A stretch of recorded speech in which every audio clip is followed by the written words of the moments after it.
Yan na guys, nagano tayo ng bowl ng Ben para Snoopy's pala tawag nito, para hindi tayo puro stir fry kasi hindi maganda yung lagi na may maraming mantika yung katawan natin. Kaya yan, kumulo na siya at yan ay tanggalin ko na siya kasi luto na po siya. Ayan, boil mo lang siya ng 10 minutes para naman siya crunchy. Diba?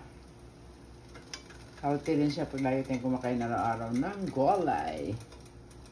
Gulay kayo dyan. I-boil mo lang. Huwag nyo na kayong laging nagmamantika, gamit ng mantika dahil hindi healthy. Yep. Kulo na yan. Pakuluan lang ng mga 10 minutes. Tapos sabay patay. Tapos sabay kain yan para fresh na fresh. Snoopy's. Bye.